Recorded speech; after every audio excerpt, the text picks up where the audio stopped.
Properties of porcelain क्या है? Aesthetic, इसको अगेन इसको मैं जस्ट सुपरफिशियली दूंगा क्योंकि वीडियो का लेंथ वैसे ही फिर इंक्रीज होता है और आप फिर बोर होते हैं। तो अच्छा, एस्थेटिकली क्या है? Aesthetically perfect porcelain possesses a range of shades and level of translucency.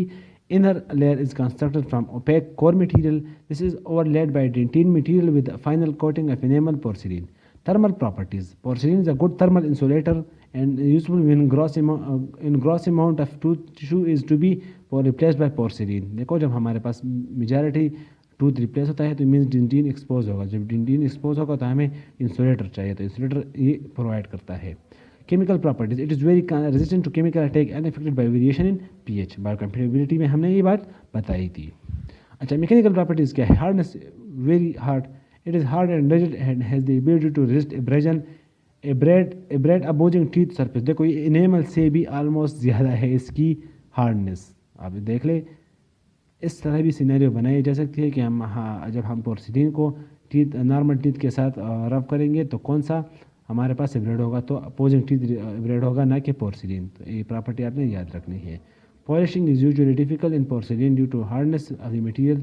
देखो हमने मेटालर्जी में कहा था जो जितने भी हार्ड मटेरियल है वो पॉलिश हार्डली हो सकते हैं, लेकिन जब एक दफ़ा पॉलिश हो जाए तो हम ये फिर पॉलिश ज़्यादा टाइम तक रिटेन करते हैं। देखो आपने एक बात याद रखनी है कि हम पॉलिशिंग पोर्सिलीन के केस में नहीं करते हैं, हम पोर्सिलीन के केस में ग्लेजिंग करते हैं। तो glazing is the best alternative to polishing. तो आपने अगर आपसे कोई पूछे तो आपने पोर्सिलीन के केस में ग्लेजिंग बताना है, पॉलिशिंग नहीं बताना। अच्छा, brittleness, one of the major side effect which we discuss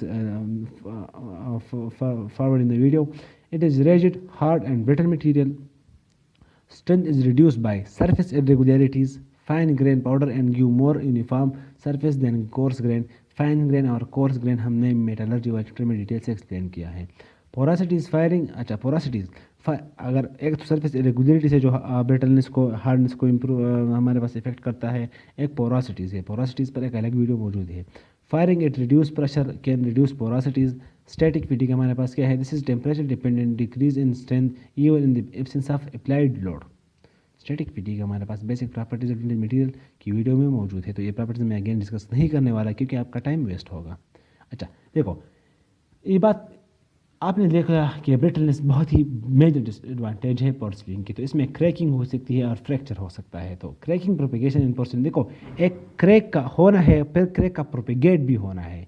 मैं पिक्चर में दिखाने वाला हूँ। देखो हमारे पास इस जगह पर जस्ट क्रैक हुआ और क्रैक थ्रू द बॉडी हमारे पास चला गया। अब ये तो एक ही जगह पर क्रैक हुआ होगा ना, लेकिन क्रैक प्रोपेगेट हो रहा है। इस जगह पर भी हमारे पास एक जगह पर क्रैक हो जाए तो फिर अलॉन्ग द बॉडी हमारे पास ये क्रैक हमारे पास चला जाता है। तो ये एक बहुत बड़ी डिसएडवांटेज है।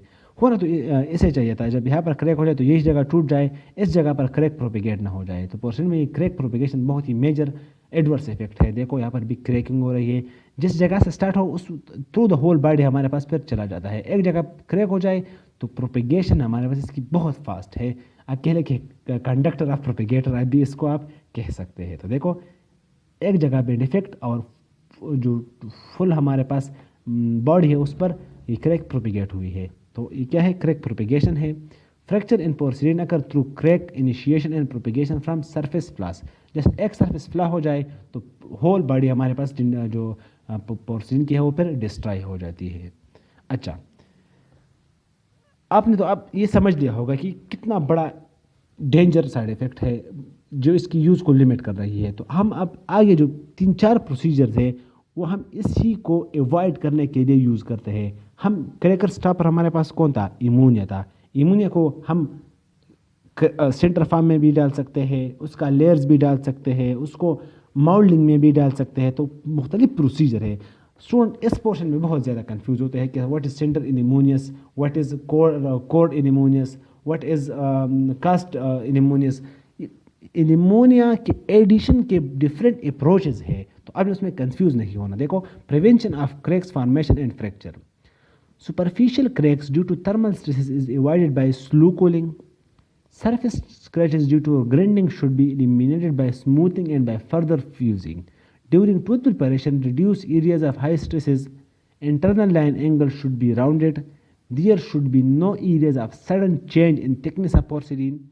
We must have constant thickness of porcelain. Gingival finishing margin should be smooth shoulders.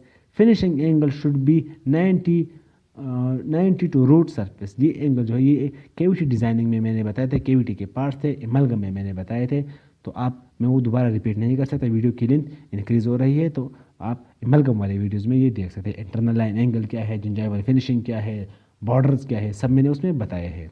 अच्छा,